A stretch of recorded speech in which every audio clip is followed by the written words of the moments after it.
I have sex in toilets. And cars, offices, and I even fucked on Carnaby Street once. But mainly I fucking toilets. Not because it's a kink, like, I don't like toilets. Oh, well, not like that. I mean, I do like toilets. They're a pretty necessary thing, right? And you can get some bit of alone time, which is quite nice. Well, unless you take your phone like for a scroll and a slash, like, which we all do. And that's grim, really, isn't it? Because I poo particles in that. And then we put that phone, now plastered with poo particles, directly onto our face.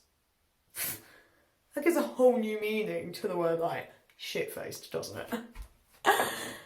So, yeah, I don't get hard for toilets, like, I just bang in them. And it's not nothing to do with the toilet itself, it's just that I'm nearly 30 and I live at home, like at home with my dad. Not my own home, well, it is my home, but like not my house. I don't have my own base basically because I decided to be a creative. So here I am. Really nailing that generation that never left house vibe. So yeah, I have to do the dirty in toilets, and by dirty I mean fornication, not defecation. Although obviously I do shit in the toilet too, but just like not at the same time as when I'm fucking in them. Oh, I mean, I know some people are chill, but basically I've never been the sort of gal who's like, fuck it, let's just bring my one night stands, or like more likely toxic exes back home and have a bit of the old like, how's your father at night, and then introduce them to my father in the morning. It's not my thing. So instead, when I'm out and about, I get properly smashed and sneak off to the toilets and shag there, which I guess isn't the optimum place, what with like the aforementioned poo particles and that. My most recent toilet fuck was with a guy called Joe. Joe was nice.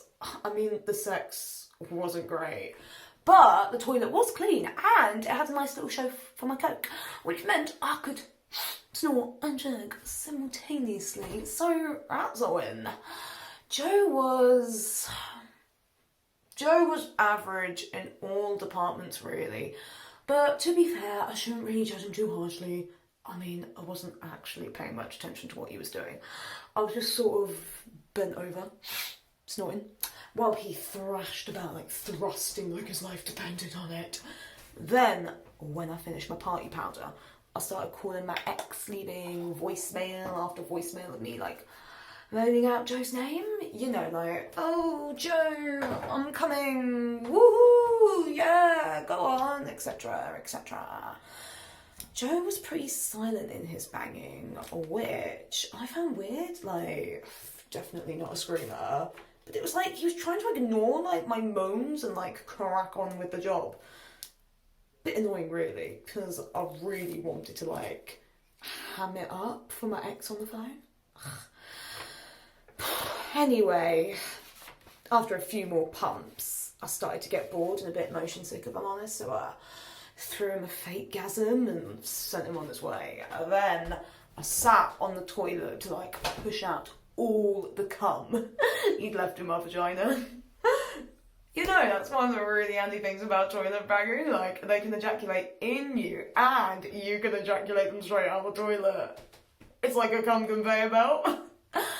Even though I'd been screaming his name out like a pro porn star, Joe didn't actually make me come, and like coke and depression like make me horny. So I called my ex again. He told my dramatised fuck session and predictably had already driven to the club to pick me up. So I got to come in the end. All over my ex's car seat. An orgasm and a lift home. Now that's a service you don't get on Uber. Next morning, I woke up to a message from the toilet man. He said, like, hey, last night was fun, never done it in a toilet before. Like, I'd love to take you out for a drink. X.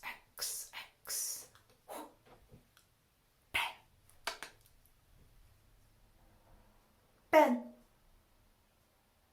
Guess that explains why he wasn't like lovingly screaming out the name Joe then.